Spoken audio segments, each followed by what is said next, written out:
Okay, so I recently rewatched season 1 before going on to watch season 2 for the first time. I couldn't even remember any of season 1. It's like I had trauma-induced amnesia over this show.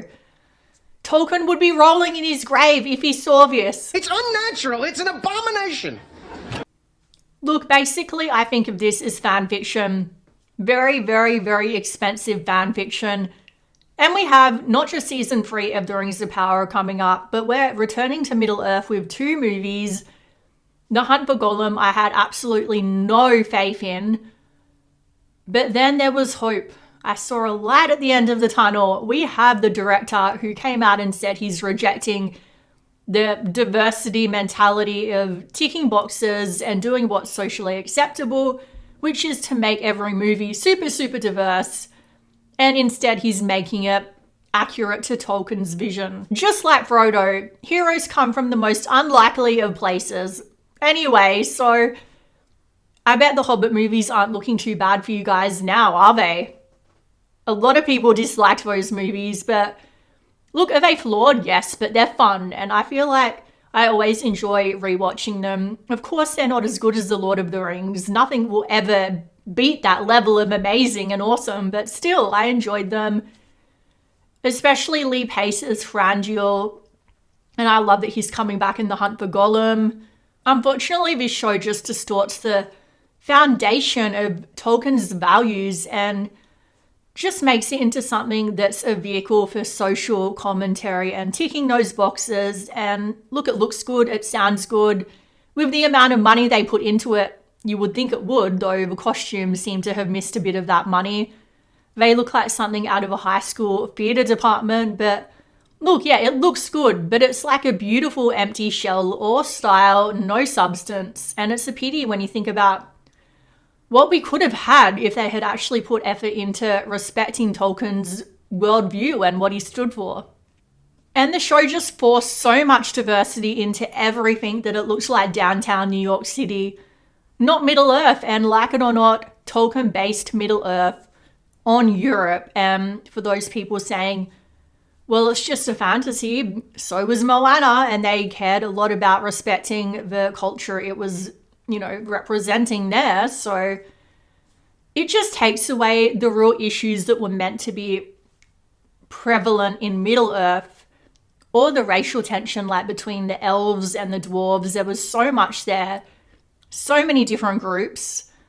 A lot of them hated each other, and it just takes away from that. And race aside, the elves did not move like elves. Like you see in the behind the scenes, yes, I'm a nerd who went and looked at behind the scenes stuff about The Hobbit. It's still on YouTube, and you can see Lee Pace and Orlando Bloom did extensive choreography. Like they learned how to move gracefully like elves, and you could tell they didn't do that for this show. They moved like humans, they looked like humans.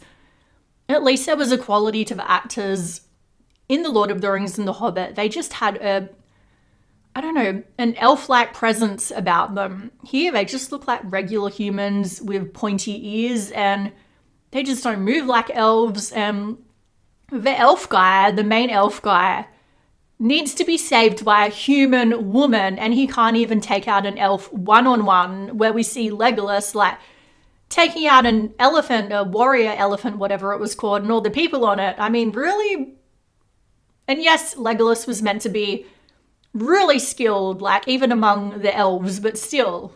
And the orcs are misunderstood family men, and the orcs were meant to be pure evil. Look, I like the whole sympathetic villain and deconstructed hero story to an extent when it's not agenda driven like it is here, but it feels like those tropes are in everything these days. The heroes have to be stripped down and made to be relatable and flawed, and the bad guys who have, hidden layers and can be seen as sympathetic now when you learn more of their story. Orcs are not sympathetic family men. And Galadriel, she's meant to be the hero, and she's just coming across as really prideful and vain.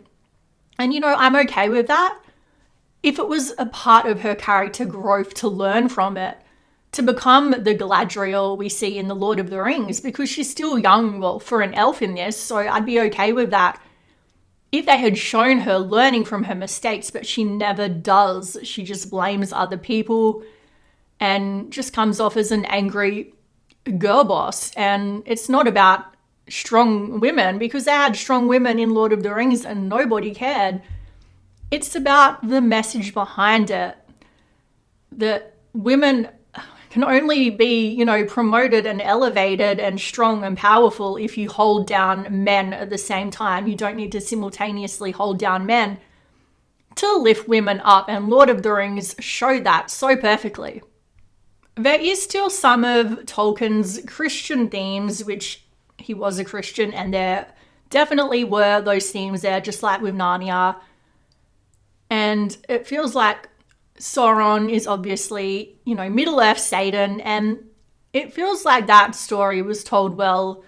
I know a lot of people disagree, but look, Satan in the Bible was beautiful. He was an angel before he fell. He was a liar. He was seductive. He was telling people what they want to hear. And so Sauron, and his story I'm on board with. He was the best part of it, which is weird to say. I mean, it's like the Odyssey. Rob Pattinson's villain was the best part of that for me. Like, the villain shouldn't be the only person I think is an interesting character in the whole story. Anyway, one positive apart from the way it looks and sounds is Jamie Campbell Bower is apparently joining the cast for season 3 as Galadriel's husband, Celeborn. I hope I'm saying that right. Anyway, so I think he's a really good actor. He played Vecna on Stranger Things, so let's go check out the trailer and see how bad it is. Look, it might be fan fiction and completely disrespectful to Tolkien and his values, but let's hope it can at least entertain me.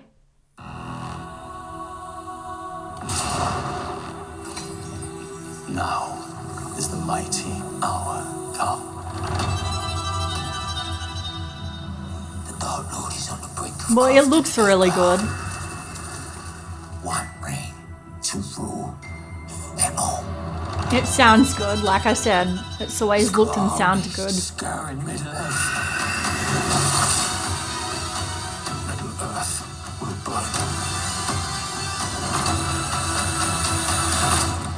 Has it not yet occurred to you? Death might well be the price of saving it.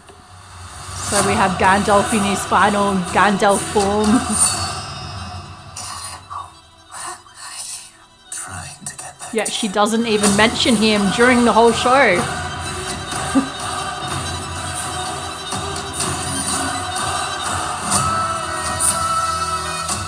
are no flames of Mordor here.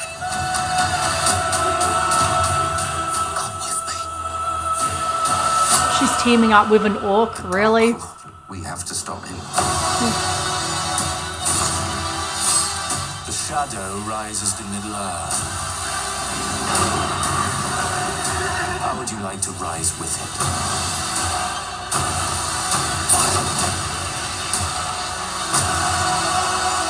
So he has yet another wig.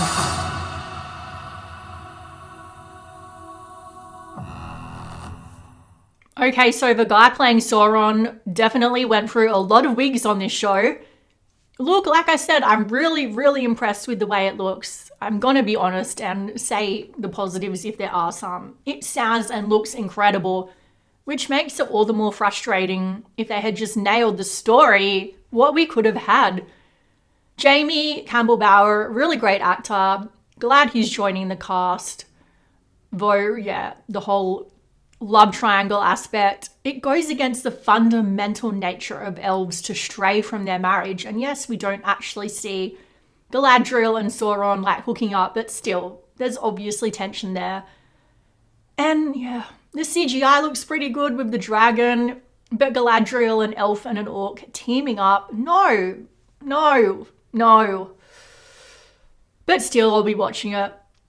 It's entertaining by the looks of it. I'm interested in the story enough to say that it is entertaining fan fiction. All the stuff I said earlier, those problems are most definitely still there, but if you take it at face value as just fan fiction, yeah, Let me know what you guys think. Can you sort of separate those two things, or are you just like, nope, I don't want any part of it? And if that's the way you think, I completely understand. Are you excited for the 2 Lord of the Rings based movies coming out? The Hunt for Gollum and the other one whose name I don't even remember, which is saying a lot considering I'm a Lord of the Rings super fan. Anyway, let me know what you think about all of those and feel free to like, comment, subscribe. Otherwise, I'll see you guys in another video.